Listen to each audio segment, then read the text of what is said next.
everyone. We are Group 5. I'm Frank, here's Dan, Mike, Eddie, and Lina and Dan. In our presentation today, we'll discuss two airline companies, which is RyanAir and SAS. We separate our presentation into 5 parts. In the third and the last part, we will discuss these two companies separately from 2 different aspects. Okay, let's look at small questions. Which is the main factor when you are choosing an airline? Answer for A. Okay, for B. But what if you are choosing a local flight from London to Sydney? For A. B. Okay. Let's look at background information of RyanAir. RyanAir is an Irish low-cost airline, and the headquarters was located at Dublin Airport. RyanAir running a single model aircraft using Boeing 737-800. They own about 300 of these aircraft.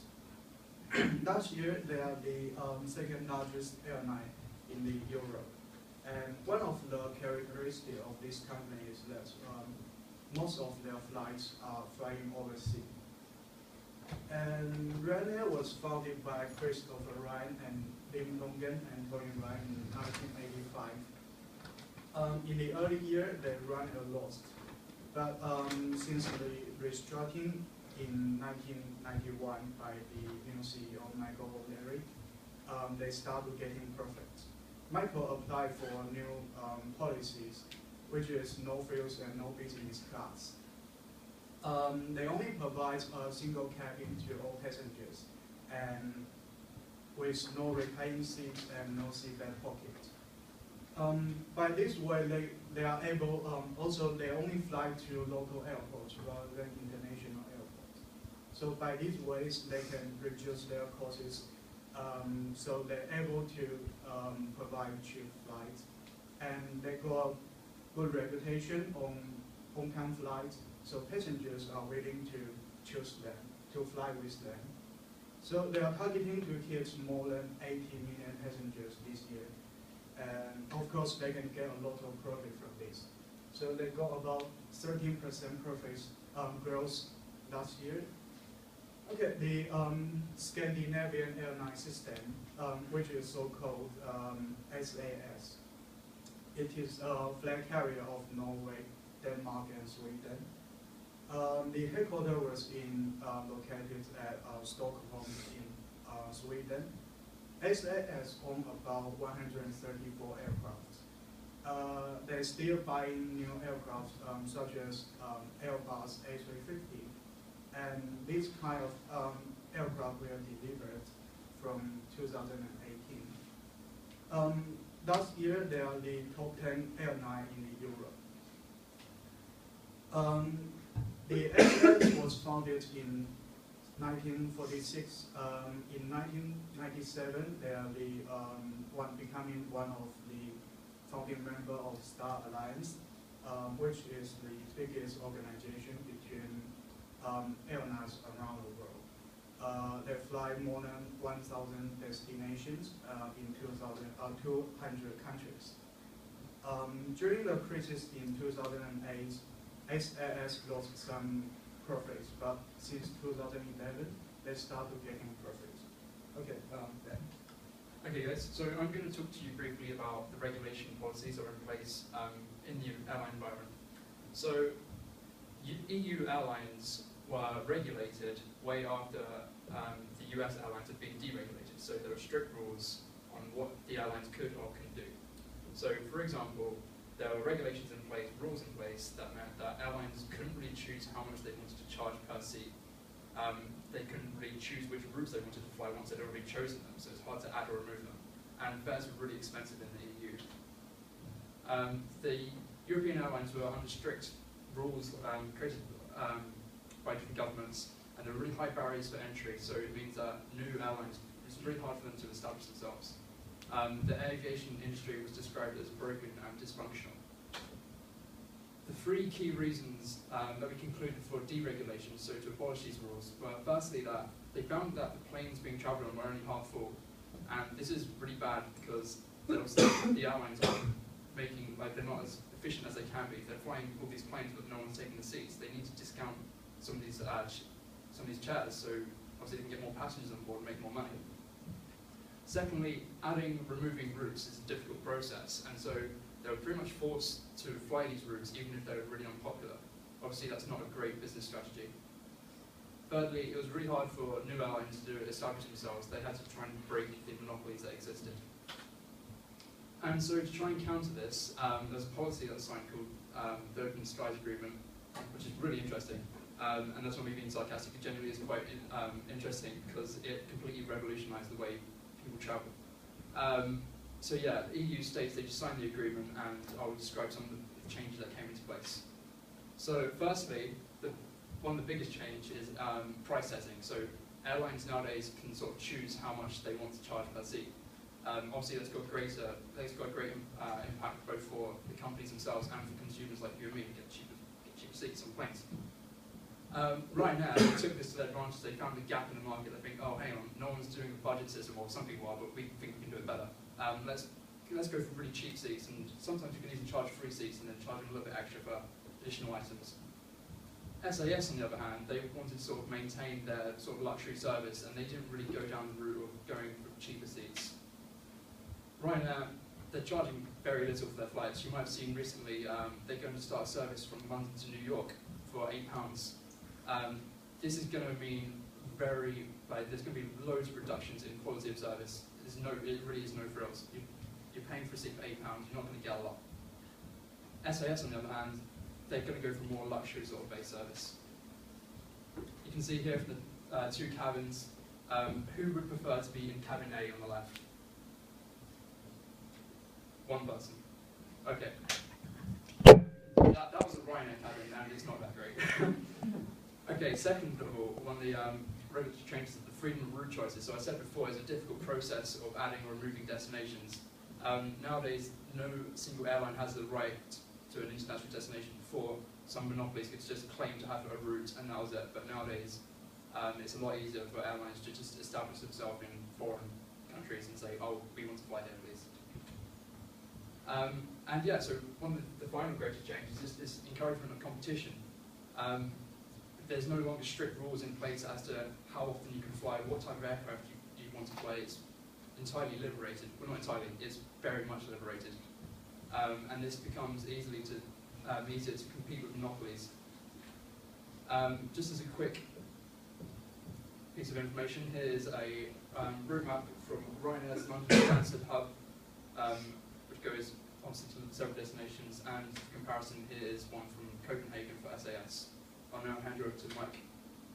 Okay, so I'm going to talk about why RyanAir has been so successful in recent years. First and foremost, down to their business strategy. RyanAir are a low-cost carrier, and so they use low fares to stimulate demand. Their cheapies, they set the fares based on demand for a flight. So the closer it gets towards higher the demand tends to be, and so the price tends to be a bit higher. RyanAir also have very good customer service, believe it or not, due to the fact that they fly point to point. This allows them they fly point to point to less congested airports, normally regional airports or secondary airports. Because they're less congested, that means that they're more punctual, they lose fewer bags, and there's also fewer cancellations. Last year, 93% of their flights were on time, and they lost less than one bag per 3,000 people. They also have very low operating costs, particularly with aircraft equipment. It's because they are purchased from a single manufacturer, and that obviously that restricts that lowers the cost with personnel training, so trained to operate one type of aircraft, and it also helps with maintenance and purchasing parts for planes. Last year, their labour costs were less than 10% of RyanAir's revenues. That's quite low. This tends to be because they have productivity-based pay incentives. So send products to people on the plane.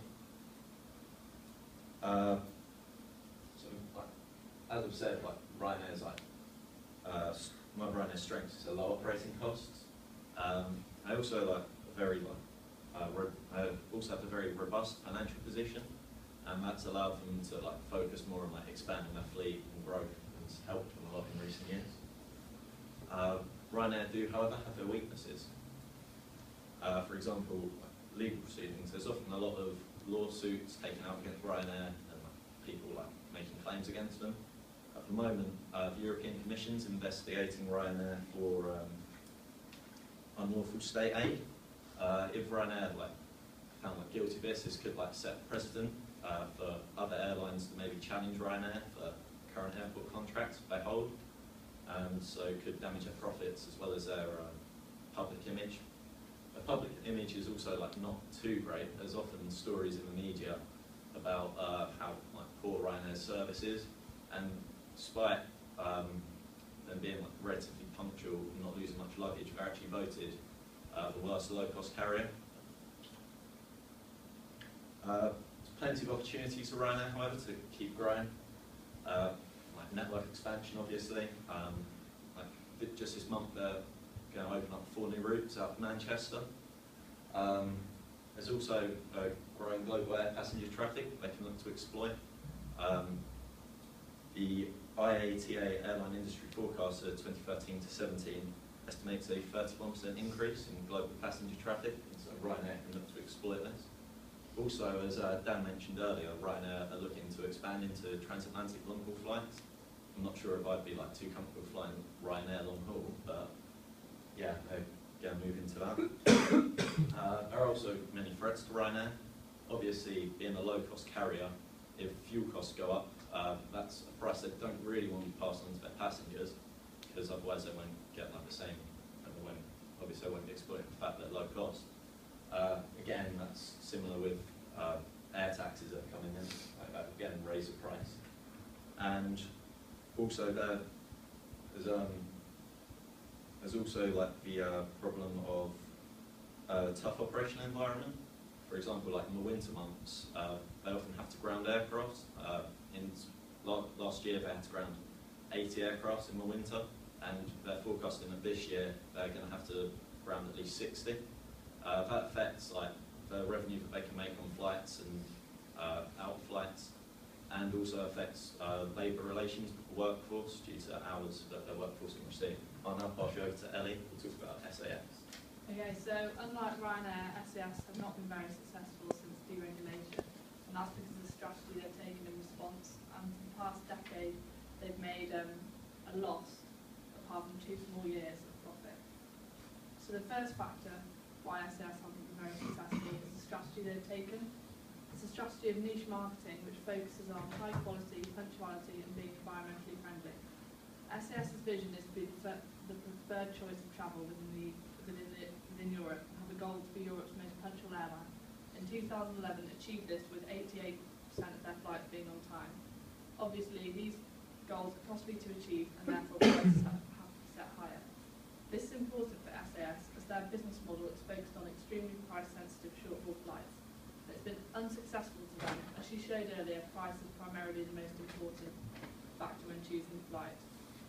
47% of consumers agreed with this, when only 22% of respondents said reputation and quality. However, SAS's motivated goals, according to Inez and Dredge, were down to Scandinavian culture. So, post-deregulation, there were high levels of new entrants to the market. This affected SAS significantly because they had previously enjoyed monopolistic rights on many routes beforehand, and now had increased competition. Between December 1992 and 1994, the number of SAS routes in Norway which had 2 or more competitors operating had increased by 11%, and thanks to price setting, these entrants emerged as budget airlines and therefore had a competitive advantage. They had a further advantage because their new entrants had costs 30 to 40% lower than compared to old carriers, and could therefore operate a cost leadership strategy and set low prices. One of the main rivalries for SAS is that of the budget airline Norwegian Air. On some flights, Norwegian Air can charge up to 500 krone less, and McGregor describes this as a rivalry between Scandinavia's heavyweights. The recession in 2011 exacerbated these problems, as there was a drop in traveller numbers, and those who did travel wanted to travel with budget airline. So in 2012, as SAS neared bankruptcy, they responded with a cost-cutting strategy. They sold $3 billion worth of assets and cut costs by a further $3 billion. 32% of SAS's revenues are absorbed by labour costs, and therefore in 2012 unions agreed pay cuts of 15% and planned on centralising 81% of admin posts to Sweden by 2015. This had an adverse effect on SAS's performance, as quality and punctuality, two things it really sells itself, were affected on due to reduced labour productivity and demotivation. In 2012, SAS's workforce were ranked last in the survey of labour productivity in the airline industry. And I'll pass you on to Mina. Yeah. Now I'm going to talk about the future regulatory environment.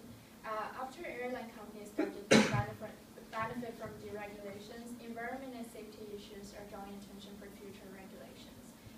In order to improve safety and efficiency of UK's airspace, Civil Aviation Authority designed a project named Future Airspace Strategy for the United Kingdom from 2011 to 2030. The strategy also takes into account environmental benefits. For example, by enabling more direct routes as well as reducing reliance on scaffolding to achieve a lower level of GHG emissions. And the CAA also called for attention on environmental impacts in the area of climate change, noise, and local air quality to enable consumers to enjoy current level of choice and value. Apart from the CAA, regulation number 549/2004 of the European Parliament and of the Council of 10 March 2004, laying down the framework for the creation of the single European sky to enhance current safety standards and overall efficiency of the general air traffic in Europe. Safety is the vital requirement of a flight consumer, and compromising safety may drive consumers away. Both SAS and RyanAir has caused accidents and incidents due to the reason of saving costs. On 27 October 2007, SAS was reported by a technical fault of its Bombardier -A Q4. Problems with the main landing gear were discovered. The pilot was forced to land the aircraft with the right main landing gear up. The following day, SAS announced a group-wide permanent and immediate retirement of its Q400. Comparing to SAS, which hasn't been reported for any further accidents, 3 RyanAir's flights made emergency landings for low fuels in one day in Malaysia in 2012. Now moving to the future of RyanAir and SAS. SAS has always been the leader for innovation and providing distant flying experience for their consumers. Unlikely, RyanAir has been accused for treating consumers rudely and providing limited service. However, new European rules unstated may force airlines to put up prices that flyers will expect more for their money. And there might be a chance that restrictions on providing needs for consumers will be legally required someday by law. And Mr. O'Leary, the CEO of RyanAir, promised they will stop being too horrible to their consumers after newspapers across Europe eagerly print passenger scripts about RyanAir's rough service. But in order to improve service quality, the cost of a ticket will rise. Can RyanAir still distinguish itself from slightly higher quality competitors like EasyJet? That would be an interesting question. And talking about cost, labor costs would contribute a lot if RyanAir hires sufficient employees with decent payments. Recently, a French court has fined RyanAir more than €8 million after ruling that it has broken local labor laws. Whether or not RyanAir admitted for minimizing its labor costs, there would be a day that allowing first airline companies to pay employees higher wages and therefore increase RyanAir's costs. It will be interesting to see what RyanAir will do when that happens. And that's the end of our presentation. Thank you for listening.